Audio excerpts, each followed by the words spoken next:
कोमल की जब 12वीं क्लास खत्म हुई तब एक दिन कोमल के घर के बाहर एक बड़ी गाड़ी आके खड़ी हुई और उसमें से एक आदमी बाहर निकला। बाहर निकलकर उसने कोमल के घर की घंटी बजाई, जिसे सुनकर कोमल का भाई दरवाजा खोलने गया। दरवाजा खोलकर उसने देखा कि बाहर एक आदमी खड़ा हुआ था। उस आदमी का नाम साहिल था।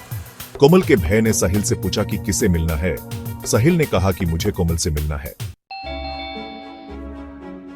यह सुनकर कोमल के भाई ने कोमल को आवाज लगा के बाहर बुलाया और कहा कि ये तुमसे मिलना चाहते हैं। कोमल ने साहिल को देखा और बोला कि आप कौन? साहिल ने कहा कि मुझे मेरे सिर ने आपको कुछ देने के लिए भेजा है। ये बोलकर साहिल ने गाड़ी से कुछ गिफ्ट्स निकले और कोमल को दे दिए।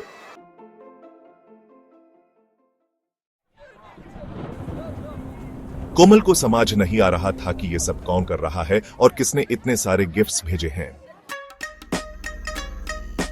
साहिल ने नाम बताते हुए बोला कि ये सब डिमोन ने भेजा है आपके लिए।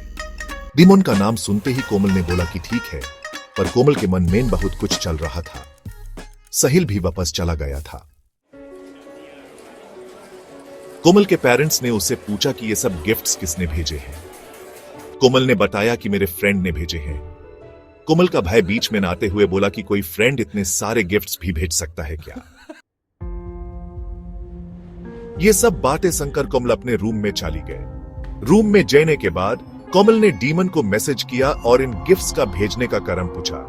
डीमन ने उसी टाइम रिप्लाई करते हुए बोला कि क्यों मेरा गिफ्ट पसंद नहीं आया। कोमल ने कहा कि यह बात नहीं है, पर भेजने से पहले मुझे बता तो देते। डीमन ने कहा कि अगर पहले बता दिया होता तो सरप्राइज थोड़ी रह जाता।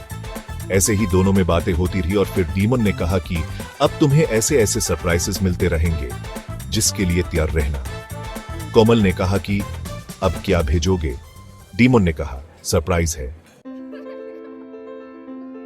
दिन बीतने लगा और कोमल को सरप्राइजेस मिलते रहे। कोमल को यह सब देखकर बहुत अच्छा लग रहा था। This section is about the demon's visit and a trip out. फिर एक दिन डीमन कोमल के घर पहुंच गया। कोमल डीमन को अपने घर देखकर हैरान रह गई। डीमन ने कहा, क्या अंदर नहीं बुलाओगी या फिर यहीं खड़ा रखोगी? यह सुनकर कोमल ने डीमन को अपने घर के अंदर बुलाया। डीमन कोमल की फैमिली से मिला और उनके साथ बातें की। फिर डीमन ने कोमल के पेरेंट्स से कोमल को बाहर घुमाने ले जाने के लिए पूछा। कोमल के पेरेंट्स ने भी हां कर दिया था। फिर डीमन ने कोमल से कहा कि जाओ, अब रेडी हो जाओ, फिर चलना भी है। यह सुनकर कोमल अपने रूम में जाके रेडी होकर नीचे आई। फिर डीमन कोमल को लेकर बाहर घूमने चला गया। दोनों ने बहुत मस्ती की, गेम्स खेले, एक अच्छे से होटल में डिनर किया और वापस कोमल को उसके घर छोड़कर डीमन भी अपने घर चला गया। Dreams do come true, and sometimes they even take you to unexpected places like Korea. कोमल की दिन पर दिन सारी विश पूरी होने लग रही थी, जिसे देखकर कोमल बहुत ज्यादा खुश थी। एक दिन डीमन ने कोमल को अपने साथ काम करने का पूछा।